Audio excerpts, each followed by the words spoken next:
Hey, my name is Fraser. I'm currently working on my game Rated Mutant, links in the description, and you are watching my tutorial series on how to create a text adventure slash RPG in Python.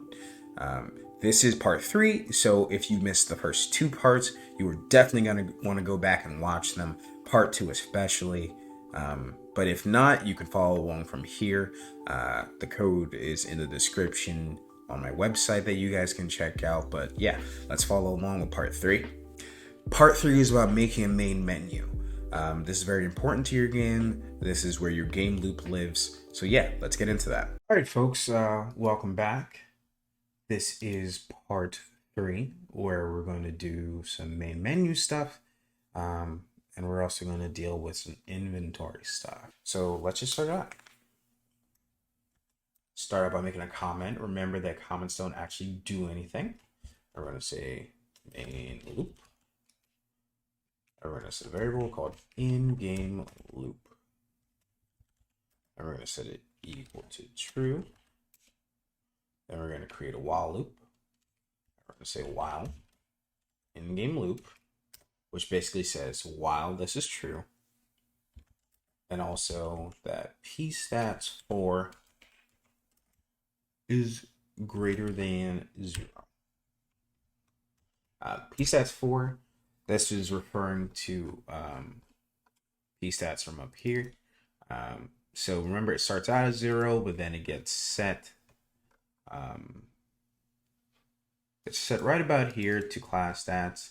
And remember, all the class stats 0, 1, 2, 3, 4 have a health of 100, which meaning basically this just says while our player is alive, then keep the loop going.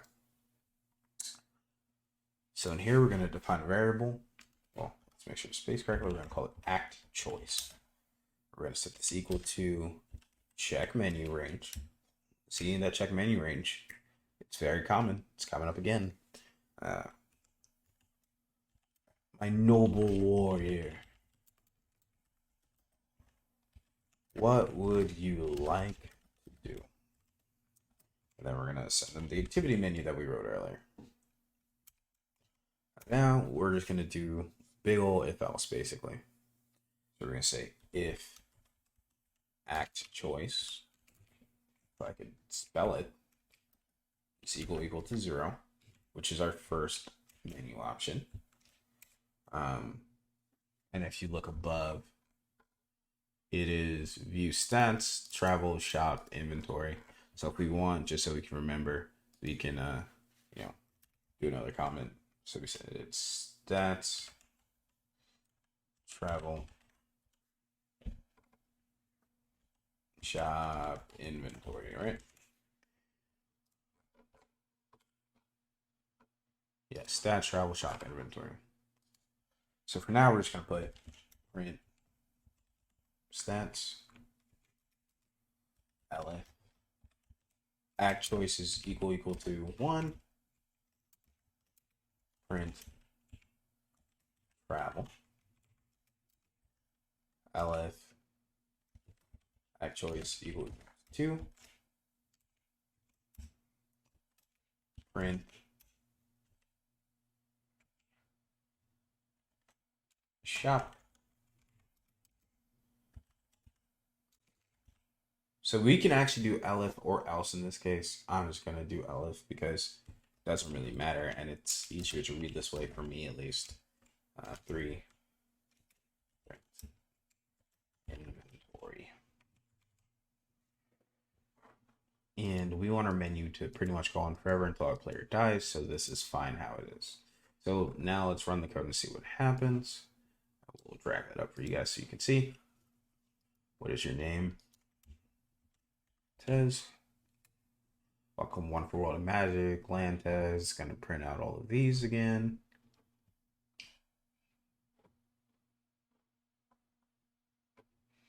Right, we have to choose. We're gonna choose Mage. From henceforth, I'll be known as Tez the Mage. Long ago, blah blah blah blah blah. I mean, Tez to save the day. So you guys can't really see it, so I have to move it in OBS real quick. As my noble warrior, what would you like to do? So then we're going to put view stats, and then in print out stats, we're going to say, and then notice that it happens again. My noble warrior, what would you like to do? Travel says travel, shop says shop, 3 says inventory. So we know that this is working. Then what we're going to do here is we're going to pull this back down so we can get to our code. We're going to press stop. So now you might be saying, wow, do we really have to go through this whole process here this entire time while we're working on stuff? And no, we don't. We're actually going to do something about that. So we're going to make a huge comment out of this code. So basically what that means is we're going to do this. We're going to do 3 open single quotes. And we're going to scroll to the bottom here. We're going to do 3 single open quotes. And that is going to comment out that code. But now we still might need that information from before, right? So we're just going to manually set it to something. We're going to set p name to, let's go Tez in this case. Let's do p class is equal to 1, which is like archer or something like that, or barbarian, I don't remember. And then we're going to do p stats is equal to class stats. There we go. P class. So now that is set, the rest of that was just kind of like things for the user. This is stuff for us. So now here we can do, instead of printing out the printing out the word stats, why don't we just actually print out the stats? So let's, instead of writing stats, we can write your stats, colon, space. And then we're going to do for I in range of the length of stat names, we're going to do print stat names I, comma, p stats I. So then let's see what happens now. No warrior, what would you like to do? See that it skipped all that stuff from before. And we say view stats. And it says my stats, attack 10, speed 7, defense 3, special power 3, health 100. So we definitely had the barbarian stats. So we know that it's working. Stop. Bring that back down here. And then we're going to do now, why don't we do our inventory? This is another simple one to figure out, basically. We're actually going to make a function for this one. It'll just make our lives a tiny bit easier, honestly, because we're probably going to end up using this a lot. So we're going to scroll back up here, and then why don't we put a rate? This will be fine. We're going to define show inventory. And then this is going to take in our inventory list, which is called inventory, but we'll get to that later. So then all we're going to do here is we're going to say if the length of inventory list is less than 1, then we're going to print out inventory is empty. And we're going to return nothing. And the reason that we return here is just so that we actually don't have to return, but that means that no code below will happen. So we're just going to do that just to save ourselves some CPU utilage.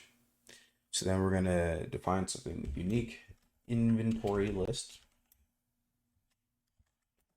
And we're going to, so this is a bit complicated, but basically our inventory has infinite storage. And as we find items, we're just going to add it to the list, right?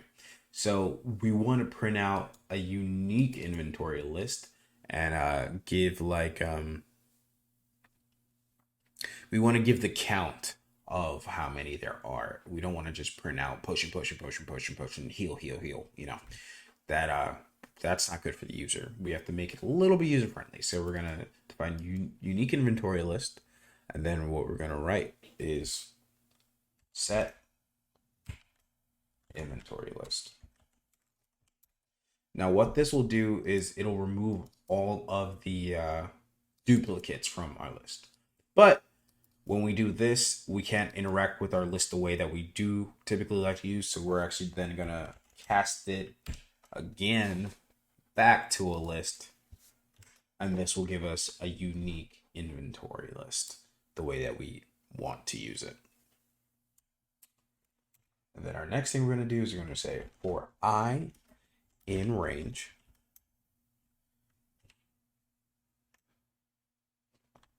length of unique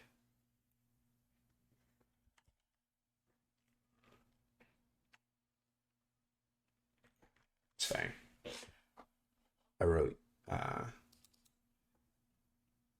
just gonna sorry once again so yeah, for I in range of the length of, and it's called unique inventory list, we are going to do colon print. We're going to do the item number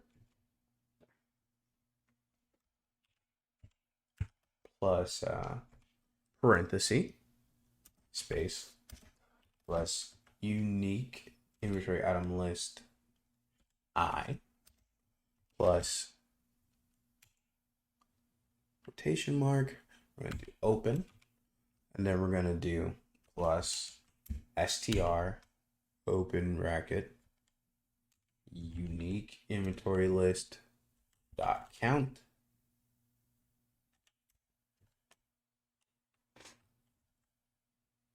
sorry, not unique inventory list. We're just going to do inventory list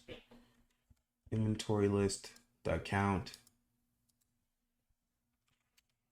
unique inventory list I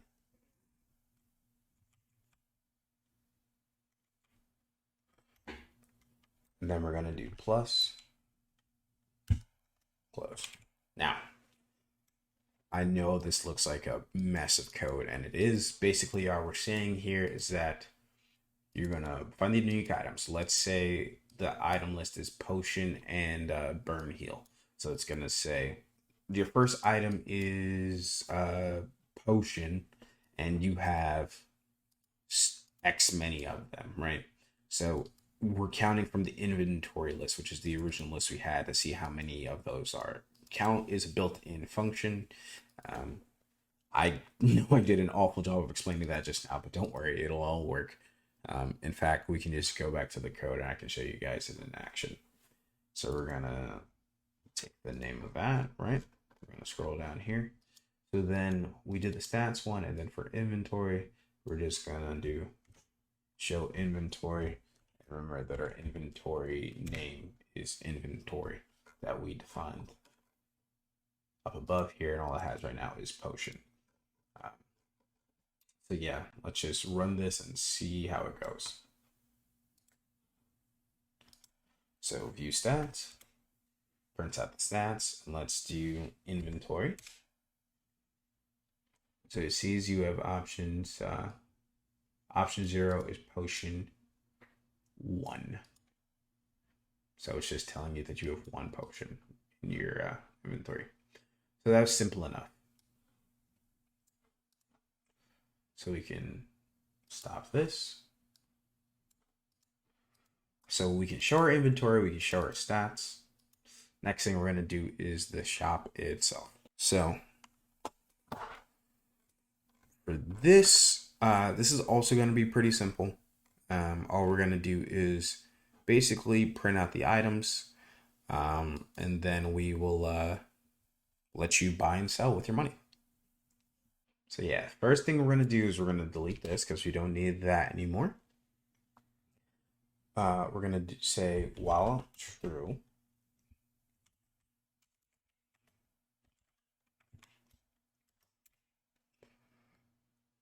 we're going to say we're gonna print out the current balance, right? Like we have money, so let's print out the current balance.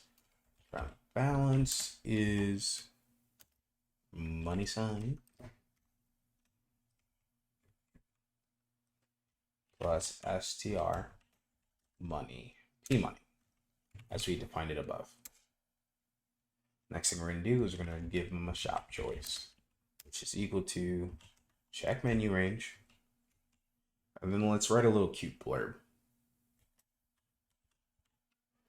Welcome to my shop. My name is Ezro. How may I help you? How may I help you? Question mark.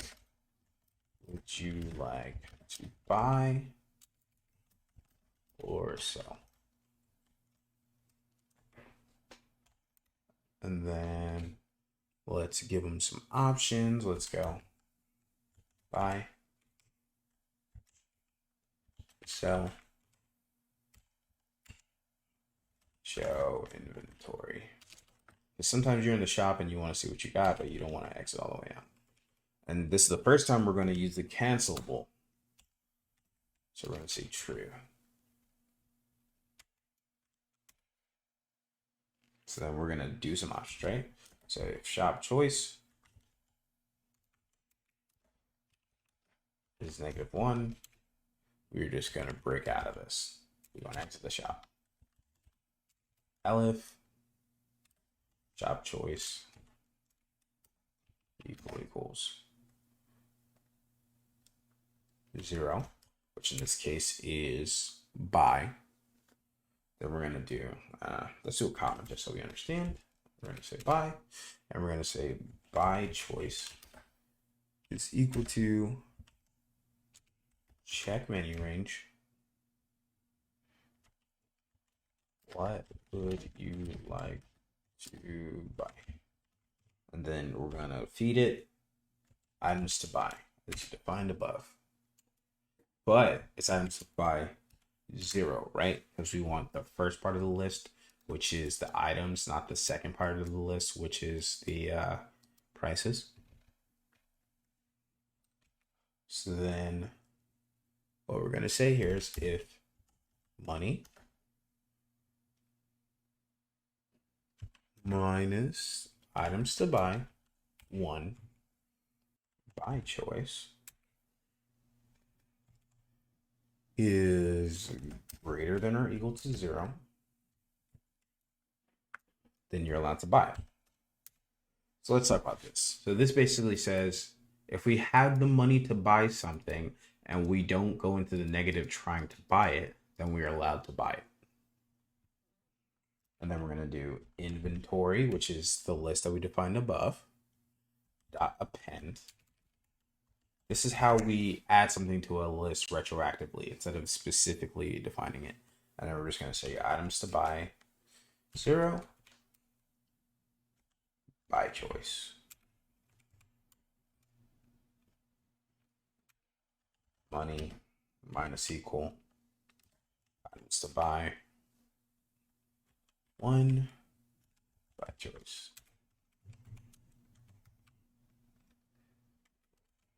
Let's say else. Print. Sorry, you can't afford plus items to buy 0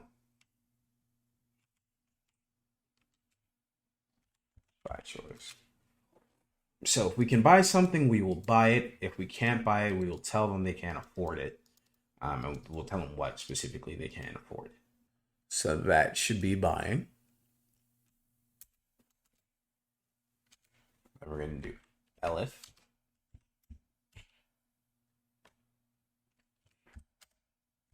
shop choice equals 1. Then we're going to do if the length of the inventory is greater than 0, then we're going to allow it. But else we're going to say print, sorry, you have nothing to sell.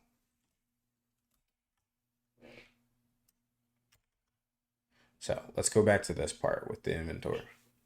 So our item list is going to be equal to list set inventory.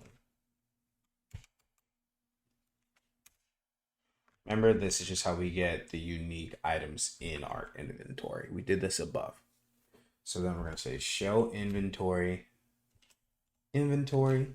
so that we can show them what their inventory is like. And then we're going to say cell choice is equal to check menu range. What would you like to sell?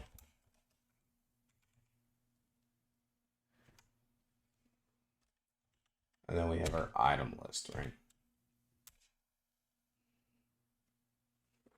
If cell choice is not equal to -1, meaning that as long as we don't want to sell something, as long as we do want to sell something, rather, item index is equal to, we're finally using one of those other functions that we look for, right? We're looking for index in list. So this just gives us the place that something is in a list, and we're going to do item list, cell choice, items,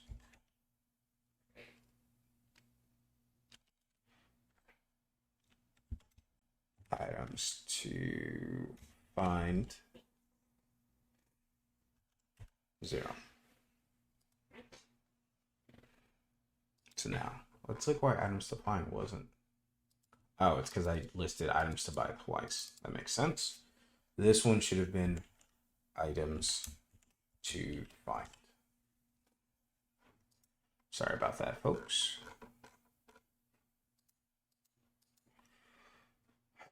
So yeah, items to find. So then we're going to do sell price is equal to math.floor, using that math library. Math.floor basically just means it rounds down to the closest whole number or rounds up to the close.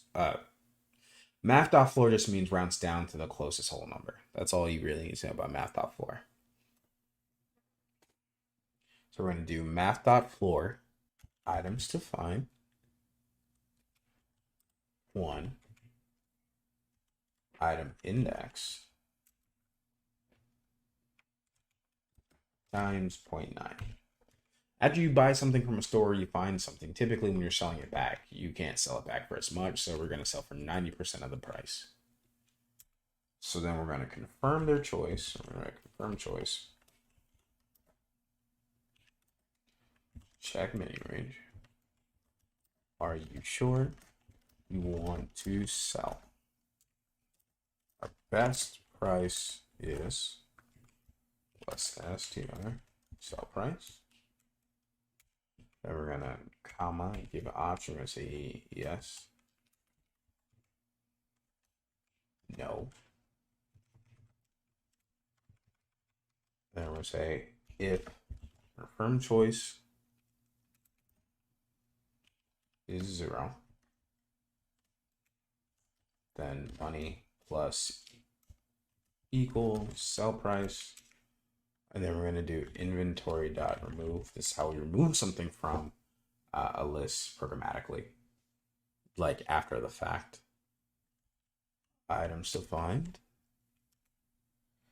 0, item index. So this is just going to remove the first one it can find that matches. Meaning if we have 1,000 potions and we try to sell 1 potion, this is just going to leave us with 99 potions. It's not going to delete all 1,000 of our potions. And then we're gonna print item sold. Current balance is money sign plus str money else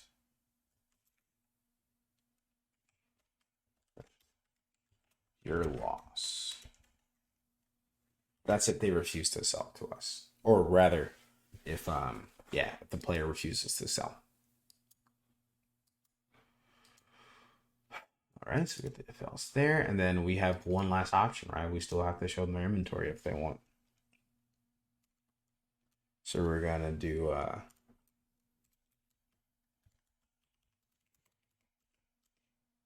elif, and please make sure that these are matching up, right?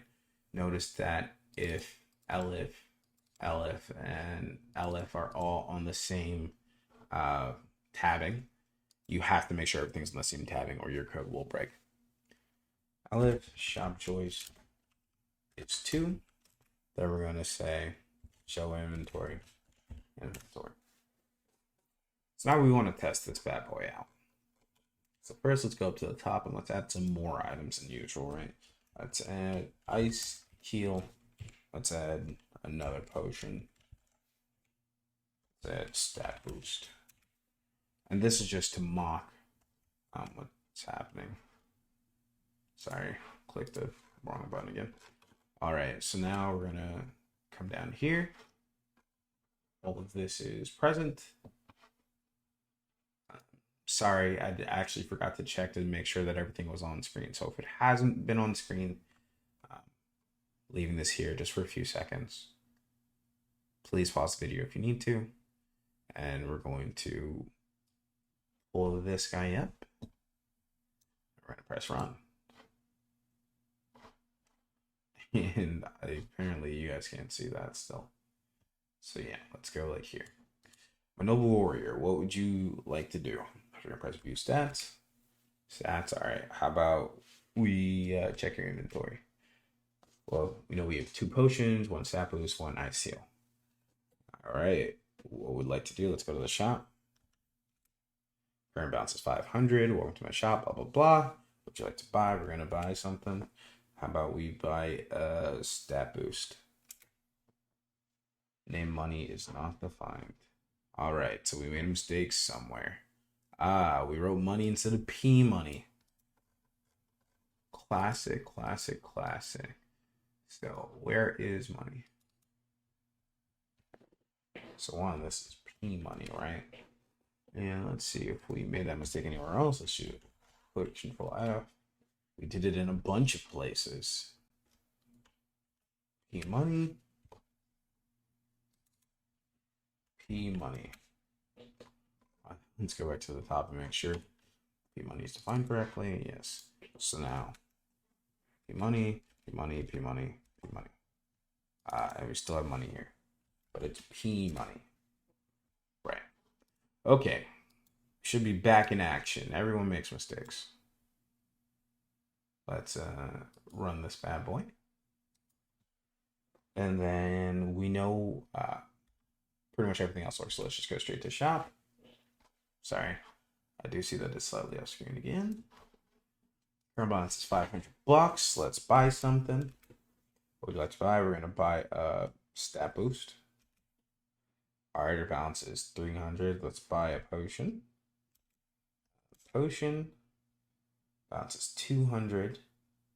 All right, then let's try to buy a stat boost.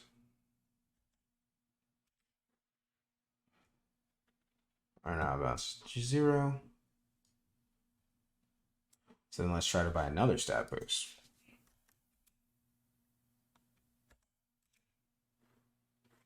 Sorry, you can't afford stat boost. So that's what we were looking for. Balance is 0. Okay. Now let's make sure our inventory is adding. Okay. So we have 3 stat boosts. So our inventory is doing correct. Welcome to the shop, blah, blah, blah. And then let's try to sell. What would you like to sell? Let's sell a stat boost. Sure you want to sell? Our best price is 180. We'll say yes. Now we have a balance of 180, and let's see our inventory. Now we only have 2 stat boosts, so we know that's working. So let's sell again. And then we're going to say we want to sell another stat boost. And they're going to say, are we sure? And we're going to say, no, we're not sure. And he's going to say, you know, your loss, and then back to menu. So we know all of that is working correctly. So yeah, this was the menu system for the most part. For traveling, which is where we're also going to do fighting, that'll be in a future part. This is part 3. I hope you guys are enjoying my series on how to create a text RPG. It's really starting to come together as a game, thankfully. So yeah, I will see you guys in part 4.